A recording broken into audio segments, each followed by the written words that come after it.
Hello mga ka-friendship. Good morning. Welcome to Mama Vlog. Dahil Labada Day, meron akong kunting tips sa inyo kung paano bumango ang inyong mga nilabhan.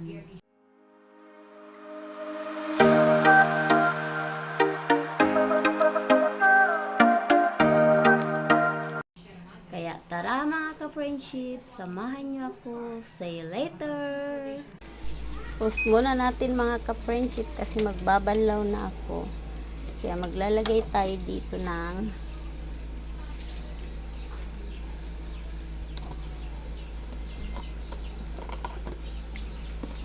maglalagay tayo ng daon.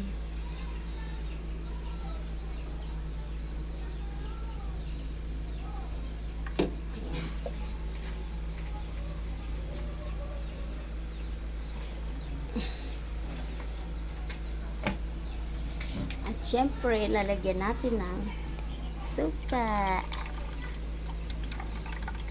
Ayan, para mabango. Dagdagan natin ng suka.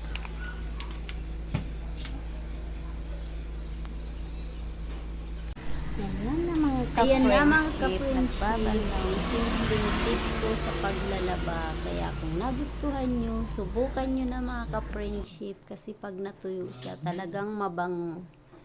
Amoy araw talaga siya mga ka-friendship. At habang naglalaba nga ako mga ka-friendship, biglang may mga dumating na parcel dito at napakadami naman. Tignan nyo mga ka-friendship.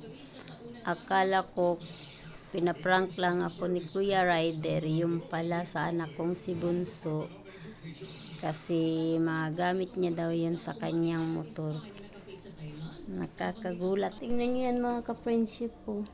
Wala yan dito si Bunso, pero napakadaming dumating na parcel. Ayan, at maingay si Tamtam. Nakatali kasi naglilinis si Mamo. Ayan, oh. Tingnan nyo naman yan. Napakadami. Yan talaga ang totoong budol-budol. At kung nagustuhan nyo ang video ito, paka-like and share naman at paki-comment na rin.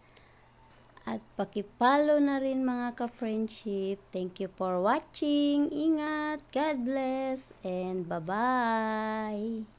See you next video. God bless us all. Enjoy watching mga ka-friendship.